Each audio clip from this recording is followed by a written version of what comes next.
क्या आप जानते हैं कि जीका वायरस से पुणे में 2 गर्भवती महिलाओं को संक्रमण हो चुका है। जी हाँ, आज हम जीका वायरस के बारे में बात करेंगे। ये कितना खतरनाक है, क्या इससे फैलता है, क्या इसके सिम्टम्स हैं, कैसे इसको प्रिवेंट कर सकते हैं और क्या इसका इलाज है और क्या हमें सावधानियां बरतनी चाहिए। मैं हूं डॉक्टर डी के Gupta, chairman Felix hospital Noida. Number 1, ये सबसे इंपॉर्टेंट बात है कि जिसका ट्रांसमिशन होता है, जो ट्रांसमिशन के लिए वेक्टर है, व्हीकल है, वो है मच्छर। तो मच्छर के द्वारा फैलता है और पहली बार जिसको आइसोलेट किया गया था वो 1947 में आइसोलेट किया था। और जिस तरह से अन्य वायरस होते हैं जैसे डेंगू है, इसी तरह की फैमिली से बिलोंग करता है। तो जीका वायरस के संक्रमण के तरीके क्या हैं, जैसा मैंने पहले ही बताया कि एक तो मच्छरों द्वारा फैलता है, दूसरा सेक्सुअल कांटेक्ट से फैल सकता है। अगर कोई व्यक्ति इन्फेक्टेड है और वो नॉन इन्फेक्टेड व्यक्ति से सेक्सुअल कांटेक्ट करता है तो उसको ट्रांसमिशन हो सकता है। इसके अलावा गर्भवती महिलाएं जो प्रेग्नेंट लेडी हैं वो अपने फीटस को ट्रांसमिट कर सकती हैं, वर्टिकल ट्रांसमिशन हो सकता है। तो इस तरह ये 3 तरीके हैं जिससे जीका वायरस फैल सकता है। अब बात करते हैं जीका वायरस के सिम्टम्स क्या होते हैं। मतलब अगर किसी को इन्फेक्शन हो गया है तो उसको क्या क्या साइन एंड सिम्टम्स होंगे, क्या तकलीफ होंगी, कैसे वो अपने आप को महसूस करेगा। तो सिंपल जो सिम्टम्स हैं किसी भी वायरल इलनेस के होते हैं उसी तरह के इसके सिम्टम्स होते हैं। नंबर 1 कि फीवर हो सकता है, हल्का बुखार हो सकता है, बॉडी एक हो सकता है, स्किन में दाने या चखत्ते हो सकते हैं, जोड़ों में जॉइंट्स में पेन हो सकता है, स्वेलिंग हो सकती है, कंजक्टिवाइटिस हो सकती है, आंखें लाल हो सकती हैं, रेडनेस हो सकता है, आंखों से पानी आ सकता है, डिस्चार्ज आ सकता है, इचिंग हो सकती है, सर दर्द, हेडेक हो सकता है और मांसपेशियों में मसल पेन भी हो सकता है, मांसपेशियों में दर्द हो सकता है। तो ये तो मैंने बताया आपको जो सिम्टम्स होंगे क्या होंगे।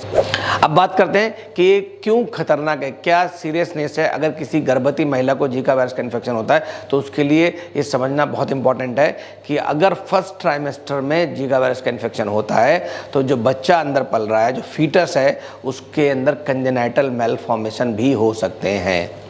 जी हाँ, माइक्रोकेफेली जैसा एक सिंड्रोम है वो हो सकता है। इसका मतलब है उसका जो सर या ब्रेन बच्चे का छोटा हो सकता है, उसकी आईक्यू कम हो सकती है, मेंटली रिटार्डेड हो सकता है। तो ये सारे सिम्टम्स आ सकते हैं।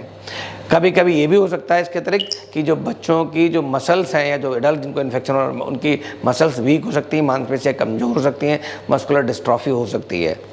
अब बात करते हैं कि जीका वायरस अगर किसी को हो चुका है तो हम कैसे डायग्नोज करेंगे, कैसे पता करेंगे कि क्या क्या हमारे पास टूल्स और टेक्नोलॉजी जिससे हम पता कर सकते हैं कि इसको जीका वायरस का इन्फेक्शन हो गया। पहले तो क्लिनिकल हिस्ट्री कि उसको क्या सिम्टम्स है, दूसरा जिस एरिया में वो रह रहा है वहाँ पे क्या जीका वायरस का संक्रमण आसपास फैला हुआ है, 2, तीसरा क्या है कि उसके कुछ टेस्ट कर सकते हैं, यूरिन टेस्ट कर सकते हैं, ब्लड टेस्ट कर सकते हैं, उसमें पीसीआर, डीएनए, आरएनए के जो टेस्ट होते हैं उनसे हम पता कर सकते हैं कि इस व्यक्ति को जीका वायरस है या नहीं। इसके लिए आपको आसपास अपने डॉक्टर से संपर्क करना चाहिए और जो भी डॉक्टर बताए वो लैब टेस्ट कराने चाहिए। अगर किसी को इन्फेक्शन हो गया तो उसको सपोर्टिव ट्रीटमेंट क्या लेना चाहिए। एक तो पहले तो डॉक्टर से मिले, जो मेडिकेशन डॉक्टर सलाह देता है, चाहे वो एंटीपायरेटिक्स हों या एंटासिड्स हों या कोई और दवाइयाँ, एंटीवायरल ड्रग्स हैं, वो जो डॉक्टर सलाह देगा वो दवाइयाँ लेनी है। और साथ में क्या करना है, आपको खूब सारा रेस्ट करना है, खूब सारा पानी पीना है, प्लेंटी ऑफ फ्लूइड्स लेने हैं, तरल पदार्थों का सेवन करना है, ग्रीन लीफी वेजिटेबल्स खानी है, सीजनल फ्रूट्स खाने हैं और ज़रूरत पड़ती है तो एंटीबायोटिक दवाइयाँ जो बुखार के लिए हैं या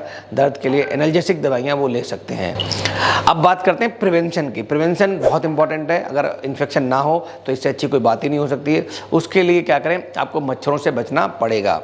उसका तरीका ये, जो जिस सोसाइटी में रहते हैं, जिस घर में रहते हैं, वहाँ कीटनाशक स्प्रे कर सकते हैं जिससे वो मच्छर मर जाएंगे और इन्फेक्शन का जो चैन है वो टूट जाएगी। इसके अलावा ऐसे कपड़े पहने जिससे पूरी बॉडी कवर रहे, जिससे मच्छरों के काटने की संभावना कम हो जाए। मच्छरदानी का यूज़ करें, घर के दरवाजे खिड़कियाँ बंद रखें और उनमें जालियाँ लगा दें। सावधानी का ध्यान रखें और जीका वायरस के संक्रमण से बचे रहें। Thank you so much.